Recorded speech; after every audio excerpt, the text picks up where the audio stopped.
Oh my goodness. Here we are in September. I was getting my toes painted on Friday, and I sat in the chair wondering, how did it get to be September? What happened to August? Whew. The days are long, but the years are short. This phrase was coined by Gretchen Rubin in her book, The Happiness Project. It perfectly fits my life right now. Some days at dinner, I ask myself, is it still Wednesday? Because the days seem to have gone on forever. Yet the months go by so quickly. The days are long, but the years are short. We are in our 8th month of a year-long happiness adventure. Remember, you can join at any time. Robert and Laura Hill and I are leading fellow adventurers to discover more ways to bring happiness into our lives. The most important thing we have discovered is that it's an inside job. The joy and happiness already lives inside of us, and we are discovering how it feels to bring more and more out using various tools. But we all can agree, if what you're doing to find happiness is not making a change at depth within your very soul, it won't last. The conclusion after months of challenges, goals, and projects is a resounding, happiness is an inside-out project. So for this month, we were asked to contemplate the heavens, or to turn our focus to eternity. Rubin's goal for herself was to find a way to strengthen and fortify her inner being so she could handle the unexpected disasters that crop up in everyday life. She was looking to increase and strengthen her spirit. While reading the book, however, it became exceedingly obvious that Rubin doesn't know the difference between religion and spirituality. Laura found a quotation that sort of sums up the difference. Religion is for people afraid of going to hell. Spirituality is for people who have already been there. Seriously, spirituality is more of an individual practice that has to do with the inner self. Spirituality seeks to discover the divine. Religion usually comes from a set of dogmatic beliefs, rules, and practices. Religion is about following and performing correctly. Both spirituality and religion are concerned with beliefs, reflection, awe, and a relationship with the divine. Religion, however, will follow the concepts of a particular sacred book. Spirituality seeks the sacred in all books, in all art, in all expression. Spirituality asks, where do I find meaning? How do I feel connected? How should I live? Rubin does not have any real background in religion or spirituality, so she is blindly casting out and searching for whatever she thinks will get her to her goal. She has not discovered yet that this is an inside-out project. Laura, Robert, and I went about this month's assignments in very different ways, but always coming from what is already in us to develop our outer expression of happiness. Laura discovered the 72 micro-seasons that are celebrated in Japan. Each season lasts only 5 days. It is a clear-cut way to pay attention to the here and now. In Japan, the seasons are things like spring wind thaws ice, the first peach blossom, the first frog call. The focus is on the natural world and being aware of what is happening right in front of you. Laura started her own project of noticing and naming the micro-seasons of Prescott back in April. She is suddenly so aware of things she might not ever have noticed. Ask her about the tree outside the State Farm building on Whipple Street and the changes she noticed that it went through. Laura's observation of her personal micro-seasons allows her to live in the present moment while pulling out an appreciation and happiness from within. Robert started with one of Rubin's suggestions, which was to imitate a spiritual master. He ended up studying works by Martin Siegelman and Neil Mayerson on developing one's own inner virtues and character strengths. His project led him to the Values in Action Institute, or VIA for short. This organization uses research to connect with practice. Their goal is to help individuals practice the science of character strengths in their everyday lives. It all starts with a free 10-minute inventory on the VIA website. You can ask Rob what he discovered about himself and how he's using it to advance his inner awareness and practice of his own spirituality. My project was inspired by a column I read in the Daily Courier. On the Friday, August 25th issue, a column by Britt Flores motivated me to look for glimmers. According to Flores, glimmers are the tiny moments that for a split second make you smile, despite any strife you have in your life. Paying attention to all the positive little things that happen each day has really helped me to stay grounded in the present moment. So far, my favorite glimmer happened while shopping at Costco. A little boy in a stroller noticed me smiling at him, so he grabbed hold of both feet and showed me his butt. On his little bum, his stretch shorts had pictures of Mickey Mouse on them. By the deflation of his mother's shoulders, I could tell she had given up trying to tell him to stop flashing people. But the grin on my face from seeing this little boy's delight in wearing Mickey Mouse on his butt followed me all the way across the parking lot and into my car. All three of our projects taught us another way to bring more happiness into our lives, starting from the inside and letting it come out. Looking within and seeking divine guidance is how we have started each month's project, goal, or resolution throughout the happiness adventure. We do this because we know the job of the ego is to seek but not find. The ego's job is to keep you so preoccupied with an erroneous belief, a tangent, involved in a search in the wrong direction or an unhelpful habit that you don't listen to nor obey the spirit within. The ego's job is to drown out and cover up the truth by providing distractions through subterfuge. Any path or tool you're using, you must ask yourself, is this leading me deeper into a more complete knowing and feeling of the spirit within me? This is important to consider. You might be engaging in a behavior, a pattern of thought, or using a tool that seems spiritual, but it's not leading you deeper within. There are behaviors, thoughts, and tools that actually help you avoid the truth that is within you. For example, listening to mediums or channelers is fascinating, but is it leading you to listen to trust and know the divine spirit within you? This past month, Janet Quinlan taught a dream interpretation class. It was fascinating stuff.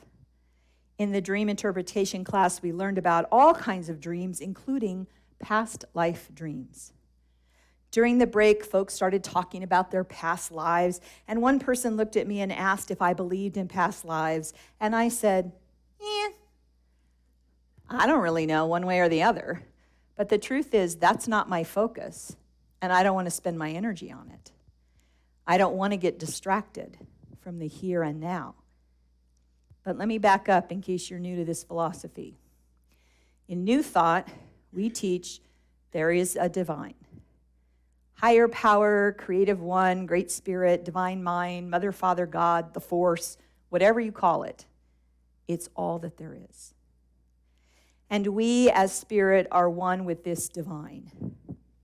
We are one with the creative power. We are all together spirit, without form, in this giant, vast, unending ocean of spirit. Then begins the creative process. Divine mind produces a thought, which is then brought to form and becomes part of our world. Richard talked about this last week.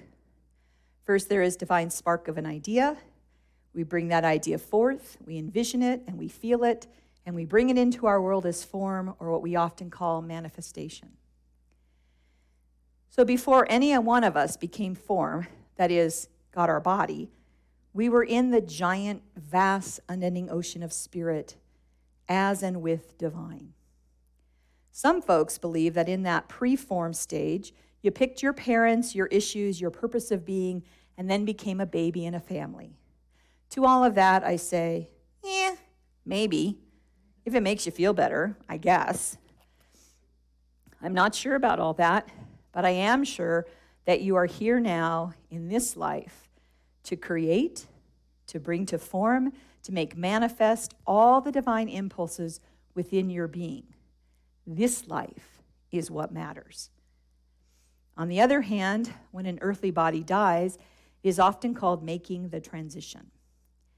Many believe we are reincarnated back to this earth to keep working on spiritual issues. And again, I say, maybe. The reaction I have to past life and pre-life theories also holds to reincarnation. In the book, The Revealing Word, A Dictionary of Metaphysical Terms, Charles Fillmore said, reincarnation will continue until the ego awakens to the Christ mind, and through it builds an imperishable body. But reincarnation is not part of the divine plan, and it does not lift man out of mortal limitations. It is not an aid to spiritual growth, but merely a makeshift until full truth is discovered. Ernest Holmes, the big thinker behind Centers of Spiritual Living, writes in his great work, The Science of Mind, I do not believe in the return to another life on this plane. The spiral of life is upward. Evolution carries us forward, not backward. He continues, I can believe in planes beyond this one without number in eternal progress. I cannot believe that nature is limited to one sphere of action. Both of these men address the idea that our spiritual life goes on after death, but not necessarily around in circles. They want to put a stop to the idea of repeating. Instead, they want us to be focused on now. Your current life is to express the divine creativity within you right now.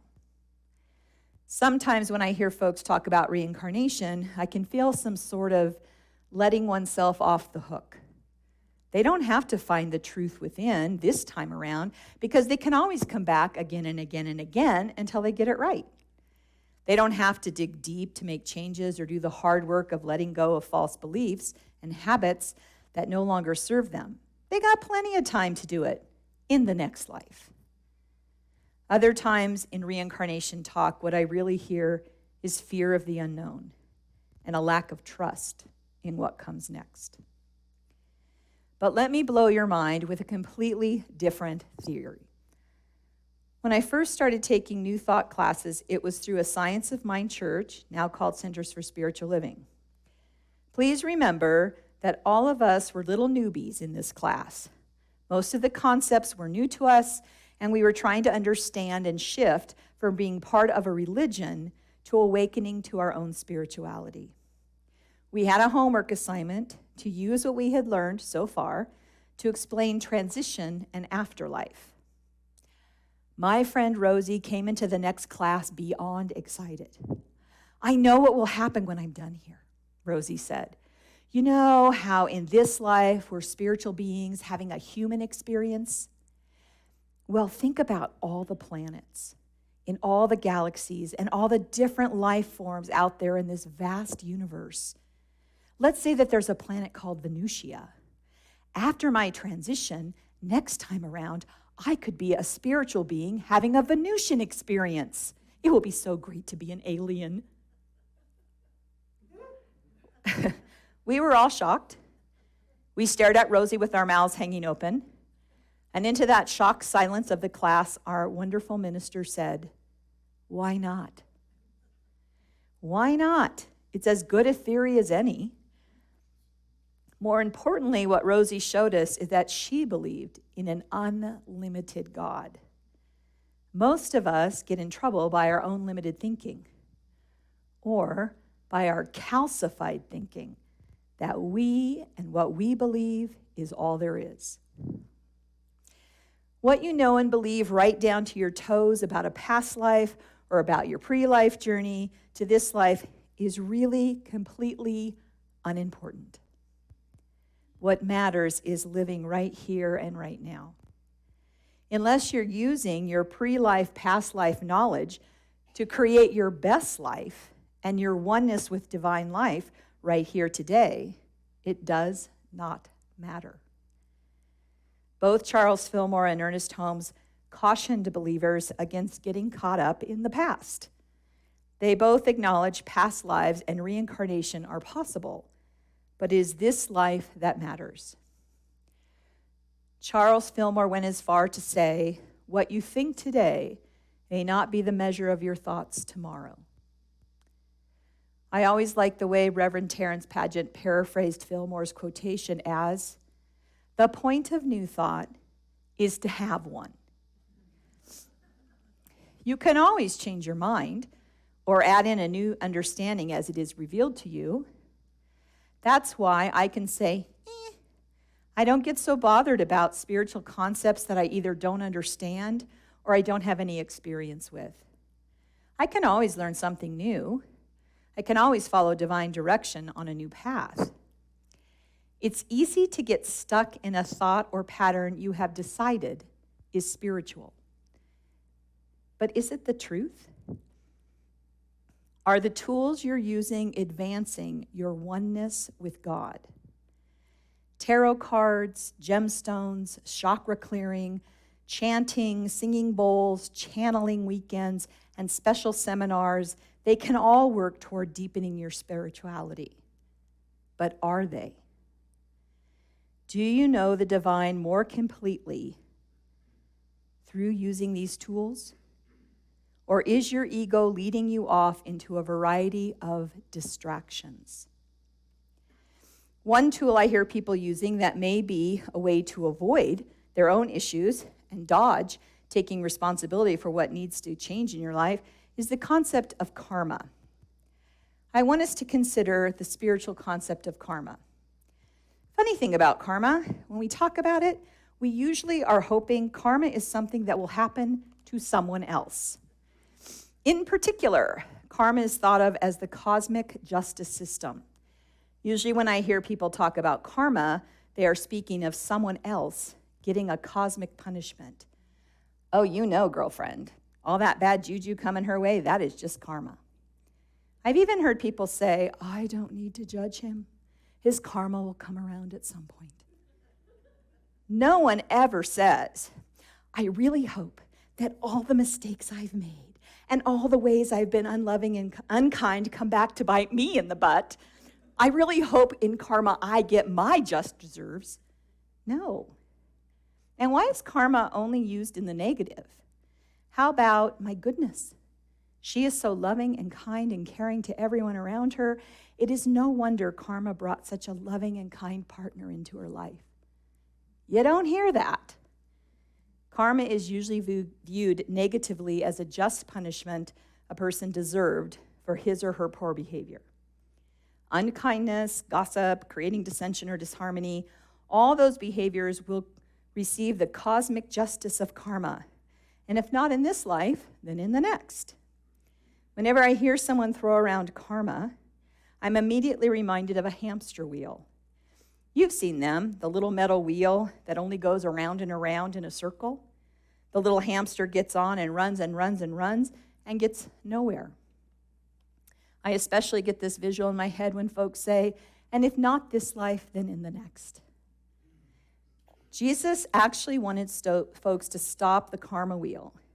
He wanted us to move away from that idea. In John chapter 9, there is a whole debate around a man who was born blind and what caused his blindness. The people of Jesus' day wanted to know who did wrong, this man or his parents, as if they are asking, who is getting this cosmic punishment? Jesus responded, the man wasn't born blind because of anyone's sin or wrongdoing. Jesus asked his listeners to focus on this life. Find your spiritual answers in this life. Jesus healed the man. But this brought the man many troubles. Some people didn't believe he was the same man that they knew who was born blind. The formerly blind man was questioned by religious leaders. They questioned his parents. In the end, the religious leaders declared, this man has never been blind. The poor guy. He gets indignant. He lets them know, I am the same man who was born blind. I was blind. I have been healed. It's no wonder he left town and followed Jesus. When the truth is right in front of you, do you accept it? Or do you try to find some new, interesting spiritual toy to play with and avoid the divine calling within you? The negative side of karma is thinking the energy and cosmic judgment of past deeds follows us around from one life to the next. It means that when you come up against a difficult circumstance, you don't have to take responsibility for it. You can blame karma from your past life for the situation. You certainly didn't do anything to deserve it in this life. It allows you to deny how you contributed to the problem or situation. You get to bypass the call for change at depth because you're just living out your karma. Now, karma is different than sowing and reaping or what goes around comes around. Karma does belong to a religious system that believes in constant reincarnation until enlightenment is achieved. That religion does believe the cosmic justice continues from one life to another. Jesus did teach parables using the metaphor of sowing and reaping, because we all know in all of agriculture, you are only able to harvest the vegetable or fruit from the seed or the tree that was planted. Jesus never said, and if you don't get it right in this life, it'll be back to bug you in the next one. Jesus taught and lived in a way to show us, to let us know this life and all of its choices is what matters. Jesus taught us that we should receive and get back what we put into the world. We use this principle in our creative process as well. If you put out thoughts of fear and lack, you will continue to attract circumstances or experiences that affirm fear and lack. When we use our creative energy to put the seeds of abundance, joy, hope, love, that is what comes back to us in our circumstances and experiences. Last week, Reverend Rogers challenged us to spend 10 minutes per day in meditation to visualize, feel, and manifest our best life. This is a this life spiritual exercise. Now, don't raise your hand, but give yourself a grade. Are you doing your homework? Give yourself a grade on that homework assignment. Are you spending time in the silence or meditation to discover, visualize, and feel that passion you want to make manifest? Are you spending time dwelling in silence to connect with the spirit within, your higher self, your divine connection? An essential part of spirituality is being a spiritual person, having a human experience and making the most of that experience. In my email, I got a note from Mike Dooley. He writes spiritual reminders that he calls notes from the universe. This one said, Lark, this is a community service reminder from the universe. Today is way more important than tomorrow. Be here now. So I invite you to exit the karma wheel. Forget about trying to figure out the pre-life agreement and let go of a past life or two. Instead, let's continue our homework from last week. For this week, spend at least 10 minutes a day in the silence to dwell with God and bring forth who you are meant to be and what you are meant to do. This is an excellent practice to be here now. Amen. Please take 3 deep breaths. Breathe in to quiet the mind. Take another breath to relax the body. And with your next breath, follow it all the way into your heart space.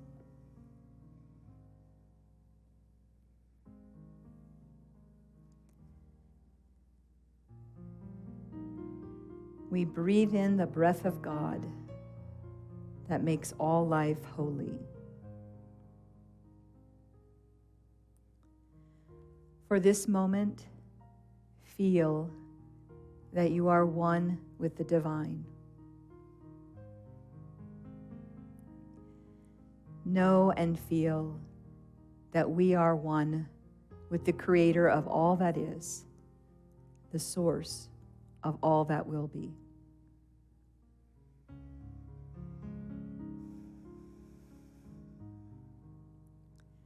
Today, give thanks for the gifts of the earth, for sky,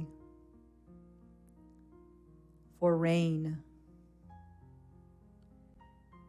for the animals, for the sound of insects.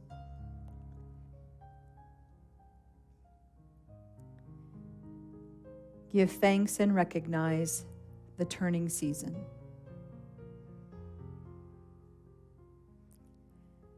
With thanksgiving, leave summer behind.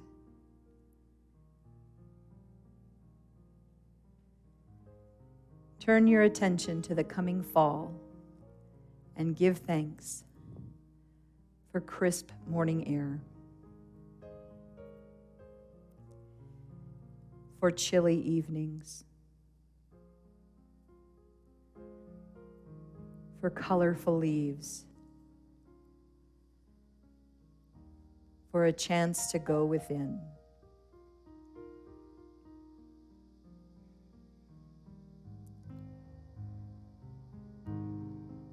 Fall is a time for letting go.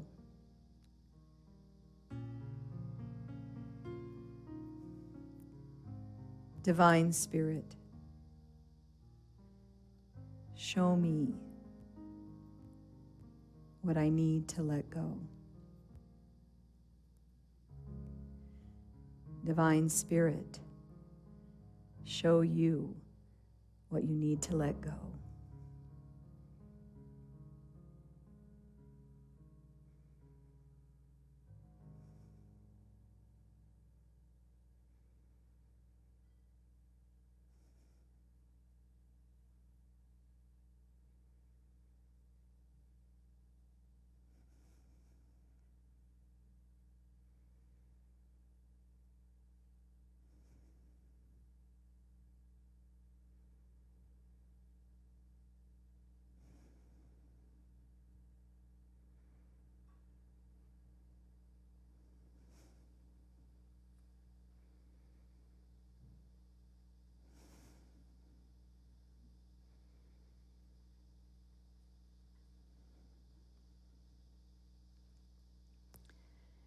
You are an ever-renewing, ever-unfolding expression of infinite life.